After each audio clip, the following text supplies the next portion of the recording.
so everybody knows how you're supposed to eat meat. That's how it's supposed to be right That's how you're supposed to cook. When you say medium rare back home, chefs take notes.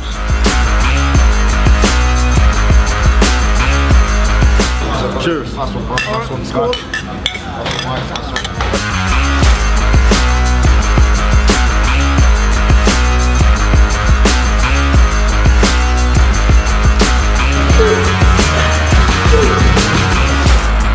But then also, the people that are in there are family. Yeah. You know, they me being there, I spread through them, Yeah. and I feed them, and they feed me.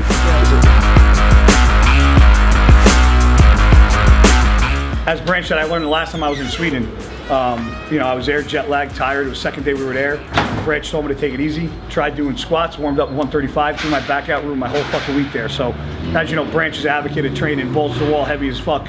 And, you know, that's kind of the mindset that, you know, I tried to mirror as coming up as a pro, but I also learned the hard way that when you travel, you got to take into consideration the other variables.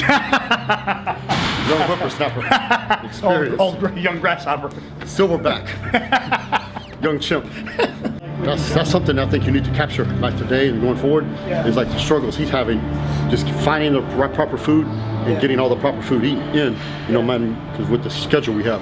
So I think that's something that I think people, you know, these young guys, people that travel, you gotta have to eat. The most important thing we do is nutrition. You know, 70, maybe even 80% of what we do is nutrition. The other 20, 30% is in the gym.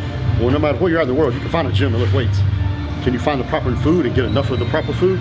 That's the struggle. If something's logical, I'm not asking you to go knit me a shirt or a sweater. I'm asking you to put this in a fucking microwave. There's not one microwave in this entire place. And I have food allergies I need to eat. Can somebody please throw this in the microwave for 2 minutes? But there's at least microwaves throughout the hotel that people can use. I go, if somebody has food allergies or a problem, I go, what are you expecting them to do? I'm saying in this entire place, you guys have one microwave. I don't know how many they have. Well, Meg got issues. And then he goes, and then he goes, sir, can you walk over here? Because there was people walking in, and he's like, sit. I said, I'm not sitting. I said, simple question. You don't have a microwave in a hotel. Heat this the fuck up. That's all I'm asking for. I'm asking for a minute and a half for you to go into the kitchen and put it and just heat it the fuck up. I said, I'm not asking. He goes, well, if something happens, you're going to take fear of full responsibility. I said, well, I don't intend on the microwave blowing up from cream of rice, so I think everybody's going to be okay. Suicidal. Yeah, Cream of rice, yeah. bro. Like, you know what I'm saying? Hey. This isn't like a plan. Iron World Tour, Adventures of Guy. Well, if something happens, it's water.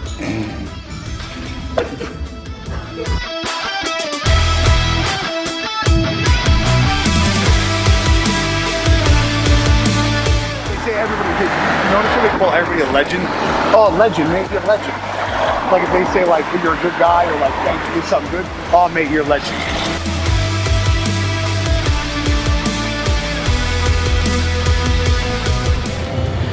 So we train twice a day here at King's Gym in Croydon, right outside of London, man. 100 pounds is 100 pounds, whether you're in Texas or you're in London, man. Weights always shoot you straight. Yeah, I've trained here a bunch of times. I've been coming here since King's Gym opened years ago. And they've done a lot of good stuff here, expanded their equipment, and they got a lot of cool, unique pieces for legs. We did like a variation of a hack squat today.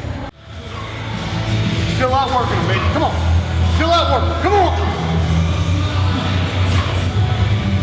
Yeah, lightweight.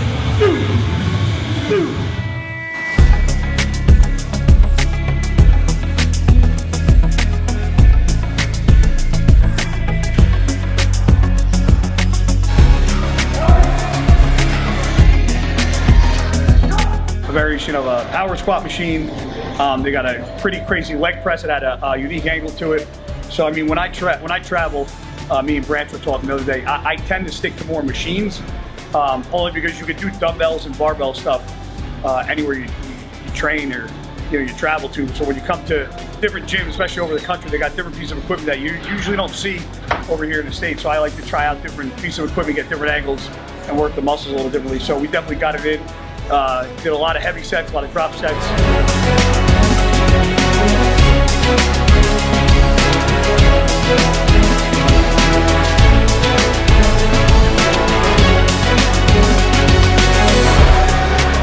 Good shit, come on out.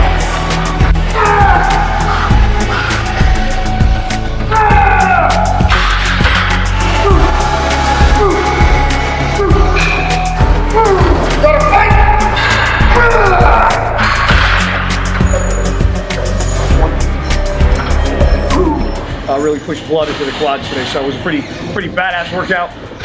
Only on one meal. We got here at 10:30 in the morning, and we trained, you know, later in the afternoon yesterday. So pretty much trained yesterday evening, got a meal or two in, went to bed, woke up, ate breakfast, came back and smashed some quads. So it's been a good time so far. You know, anytime I'm on the road, I learned this a long time ago. I never go as heavy and I never go quite as hard on the road as I do when I'm back home. You know, because of your jet lag, your eating schedule, your sleep schedule's off, different machines. They had some very unique machines here that I actually liked a lot, got a great pump.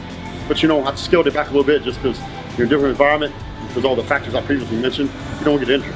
So we still train hard, had a great workout, love this place.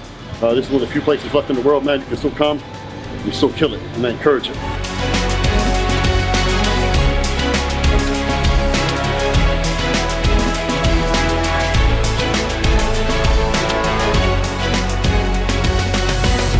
Because this fucking shit never ends. Mate, no one else will do this. Is gold. It's like Saturday Night Live every night. Listen, I'm going to say this now. I know amateur bodybuilders that are far more prepared than Guy, and he's a 6-time IFBB Pro champion. And I've known Guy for a while. I didn't realise he was this unorganised with food. Cool Food, here, huh? spots of it. Love it. I think we're in the right spot. Something about things just being on display like this.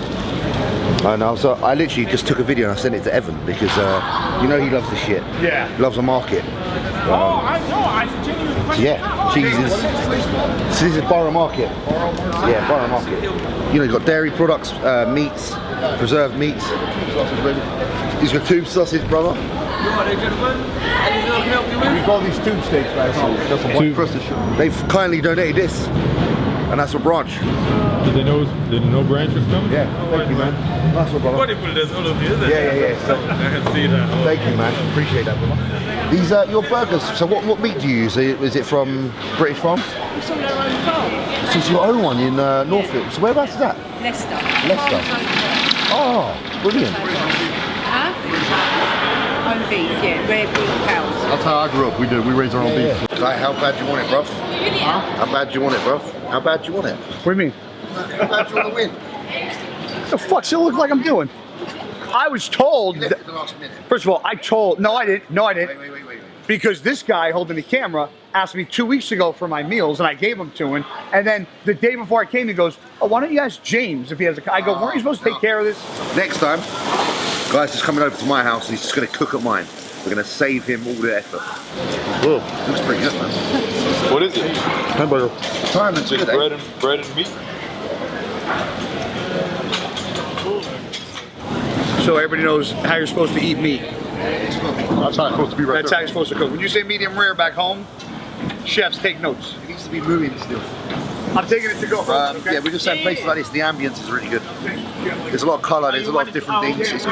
It's nice on the eye. I think a lot of people assume bodybuilders are pretty bland people, but in truth, they're not, and they like a bit of variety as well. So it's really cool. It's cool to show other people as well. I think I've just got your lens a little bit there. You spit on it? I did. I spat in the lens. It's because I'm next to steak. Come on, man. Now watering. No, I hungry. I had a dribble on the lens. From the very beginning of my career, my first contest, I trained with Ronnie, and we were both amateur. And so I saw him come up through the years, and he never let anybody beat him in the gym. He didn't give a fuck if it took him all day. He would train until he beat him. He just wouldn't do it. And because he knew if he could beat him in the gym, he'd beat him on the stage. And he was right. Absolutely, just like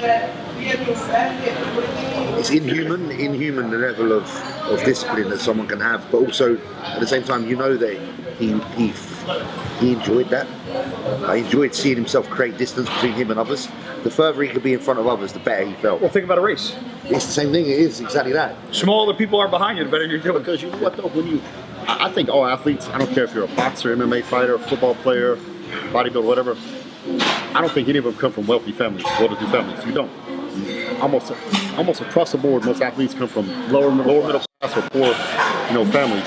And so you have the ability to do better and better yourself and give a better life to your family. And so when you finally get up there and you look back and you're like, ain't nobody catching me, taking this from me. So, there is actually there's a level of frustration to it, because like you say, your beginnings are usually quite humble.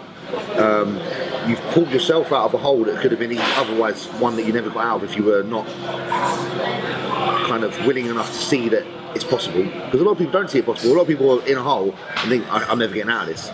The guys that succeed in, like you say, in sport, business, they're the ones that are like, no, I'm going to take this opportunity, I'm going to get out of here. And they thrive off the fact that they came from nothing. And then, like you say, once they've got people in their rear view, they actually feed even more off of that. And they're like, no, I'm fucking making this gap even bigger. Like, and there is, I see it in your training, I see it, the aggression is there because you want to fucking excel even further than people expected you to. And I'm the same, man. I get frustrated. I train and I yelp sometimes to the point where I've lost my voice, where I almost feel weak and defenseless because I've let out so much energy in you know, like when you scream and then you run out of voice. Like, you get like that with yourself because you want more of yourself. Like you just said, hey, you got off the Arnold. You just won the Arnold. But you look at the pictures, you're almost disgusted with yourself. I can be fucking better than this. And that, I can, at my level even, I can totally relate to that because what drives me a lot of the time is the frustration of wanting to be better. And then in time, like, you get to a point where you are now, and I suppose now is the time for you to be able to say, do you know what? I can really appreciate now my past. Like, you must really appreciate your successes now more than ever. Absolutely. And we were just talking about that. I think somebody showed a picture in the car or something back in the day. I think you posted it or something. And he was like, "Yo, check this out" or something. I'm like, "That looked pretty good." But when I was in the heat of it, I'd have been like, Look at all the things. Yeah. Look at everything you have.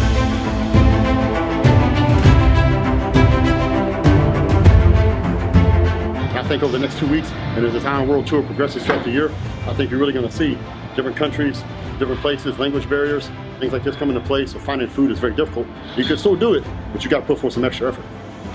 A lot of trials and tribulations when you travel to get the shit done, especially when you can't bring certain foods in to countries, man. It makes it the hardest part of traveling. Isn't the training, isn't the flights, isn't the lack of sleep, isn't the jet lag. Hardest part of traveling is finding the fucking food you need to eat. That could be the biggest pain in the ass. And then something as simple as a microwave can turn into a major issue. As we saw this morning with Guy, all he wanted was a damn microwave to heat up his cream of rice. And they refused to put his bowl in there because it might blow the microwave up. Well, where I come from, water and cream of wheat don't blow a microwave up. So, but I guess here, maybe that's a problem. So he got the cold ass Cream of rice. It tastes like fucking sand from the beach. But he still ate it. I did.